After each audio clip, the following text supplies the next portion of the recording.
എന്ത് പറയാനാ, അതൊക്കെ ഓരോരുത്തർ ഇഷ്ടമല്ലേ. നിർബന്ധിക്കണ്ട, നിർബന്ധിച്ച് ഒരിക്കലും പാടില്ല. போஸ்ட் பண்ணி பண்ணா அதை நான் ப்ரெஸ் பண்ணி தடுக்கிறதுக்கு நான் முயற்சிப்பேன். പ്രത്യേകിച്ച് അതിനകത്ത് ഒരു അഭിപ്രായമില്ല. പിന്നെ അർജന്റായിട്ട് പോവാം. രാജാണ്ടാണ് മലയാളം എക്സ്പ്രസ്. മലയാള എക്സ്പ്രസ്. എനിക്ക് അതിനെ പറ്റി അറിഞ്ഞൂടാ, അതുകൊണ്ട് എനിക്ക് ഇവിടെ സംസാരിക്കാൻ തമിഴ് മലയാളം തമിഴ് നിങ്ങൾ തമിഴാ? ഒരു അഭിപ്രായം അറിയാനാണേ. എനിക്കങ്ങനെ പ്രത്യേകിച്ച് വിശ്വാസമില്ല. ഞാൻ എല്ലാ മതത്തെ വിശ്വസിക്കുന്നതാണ്. ഇന്ത്യ ഒട്ടാകെ ഇപ്പോൾ കത്തിക്കൊണ്ടിരിക്കുകയാണ് എന്ന് തന്നെ പറയേണ്ടി വരും. 2 കന്യാസ്ത്രീമാരെ ഇപ്പോൾ ജയിലിൽ അടച്ചിരിക്കുകയാണ് മതപരിവർത്തനത്തിന്റെ പേരിൽ, നിർബന്ധിത മതപരിവർത്തനത്തിന്റെ പേരിൽ. എന്ത് തന്നെയാണെങ്കിലും അത് കേസായിട്ട് മുന്നോട്ട് പോയിക്കൊണ്ടിരിക്കുകയാണ്. കേരളം ഒട്ടാകെ അതിനെതിരെ പ്രതിഷേധിക്കുകയുമാണ്. എന്താണ് മതപരിവർത്തനത്തിനെ കുറിച്ചുള്ള ഒരു അഭിപ്രായം എന്നുള്ളത്, തിരുവനന്തപുരത്തെ ജനങ്ങളുടെ അഭിപ്രായം എന്താണ്, നമുക്കൊന്ന് ചോദിച്ചു നോക്കാം. സാറേ, ഒരു അഭിപ്രായം അറിയാനാണ്. ഇപ്പോഴത്തെ ഈ മതപരിവർത്തനത്തെ പറ്റി എന്താണ് പറയാനുള്ളത്? ഇപ്പൊ ഛത്തീസ്ഗഡിലെ കാര്യങ്ങൾ കേട്ടായിരുന്നു. ഇവിടെ അങ്ങനെ ഒരു പരിവർത്തനം ഇല്ല. ഒന്നാമത് തിരുവനന്തപുരത്തിനെ സംബന്ധിച്ച്. പിന്നെ പൊതുവെ മതപരിവർത്തനത്തെ പറ്റി സാറിന്റെ അഭിപ്രായം? പൊതുവെ അത് മനുഷ്യന്റെ എല്ലാ സ്വാതന്ത്ര്യം ഉണ്ടെങ്കിൽ അതിന് സ്വാതന്ത്ര്യം, അതിന് സ്വാതന്ത്ര്യം കൊടുക്കണം. അത്ര നിർബന്ധിതം വേണം. നിർബന്ധിക്കണ്ട, നിർബന്ധിച്ച് ഒരിക്കലും പാടില്ല ഒരു കാര്യം. സ്വാതന്ത്ര്യമുള്ള നാടാണ്. പ്രത്യേകിച്ച് വിദ്യാഭ്യാസവും 100% ആളുകളാണ് കേരളത്തിലുള്ളത്. അതുകൊണ്ട് അവർക്ക് ഇഷ്ടമായി തോന്നിപ്പോയാൽ പോവാം. അതിന് യാതൊരുവിധ നിയമ തടസ്സങ്ങളും ഇല്ല, അല്ലാതെ ധാർമ്മികതയും പ്രശ്നവും. ഒരാളിനെ നിർബന്ധിച്ച് ഒരിക്കലും പാടില്ല. മതപരിവർത്തനം എന്ന് പറഞ്ഞാൽ മതങ്ങളും എല്ലാ മതവും ഒന്നാണ്. നമ്മൾ മനുഷ്യരാണ്, ആണും പെണ്ണും 2 മനുഷ്യർ. മതങ്ങളും മനുഷ്യരാണ് ഉണ്ടാക്കണത്.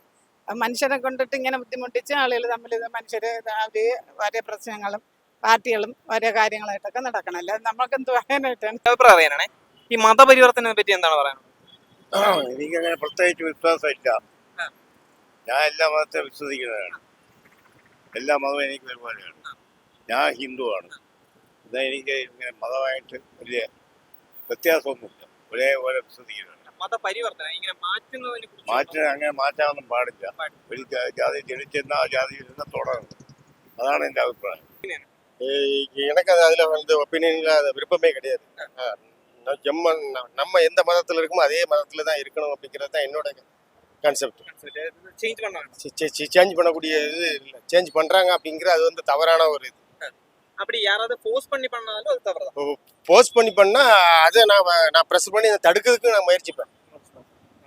അതൊക്കെ ഓരോരുത്തർ ഇഷ്ടമല്ലേ. അപ്പൊ അവർക്ക് ഇഷ്ടമുള്ള മതം അവർക്ക് തിരഞ്ഞെടുക്കാം. ഇപ്പൊ ഞാൻ ഹിന്ദുവായിരുന്നു, മുമ്പ് ഹിന്ദുവായിരുന്നു.